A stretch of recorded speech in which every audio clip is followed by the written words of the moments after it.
Listen, if there's one thing we gotta do is to organize as the people of the Republic of Kenya, because politicians do not fear God, even though they claim to love him. They don't fear the devil.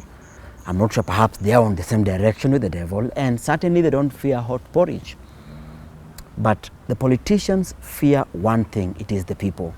Because even though perhaps in this country we say that our electoral process are not as just and as fair as they're supposed to be, but when a majority of the primary political base of politicians begin to shift. For example, right now, if the Kalenjin community and the Kikuyu community would organize and come together to put this government into an account, it can be more effective than if other communities organized against this government, because the president and his deputy will feel like the people who are organizing against me are not the primary political base that supported me to be in power, and therefore they still feel like we can still rule this country halfway through, because as long as our primary political base are still intact, then we don't have to make radical changes. And therefore that's why I was extremely happy when I saw that young people booed the Honorable Kipchumba Murkomen in Baringo. Perhaps they were sponsored, I don't know, but we need to encourage these two communities that overwhelmingly voted for this government to come together and put this government into account. For me, myself, my last name betrays me. Somebody else, it is where they come from that might betray them. They might be told that they're not shareholders.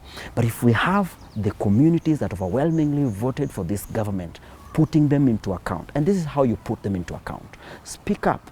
Because even though you supported this government, remember that they say that the price we pay for democracy is eternal vigilance. So yes, while you voted for this president and you voted for the deputy president, that's fine. But now they are our president, they are our deputy president. This is the government that is in space.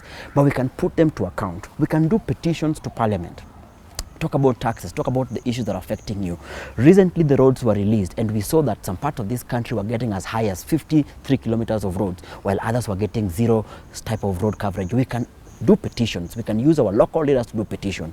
We can also, organize and do public barazas and just come together and make sure that this government knows that they cannot continue to run this country as if there are no people in it.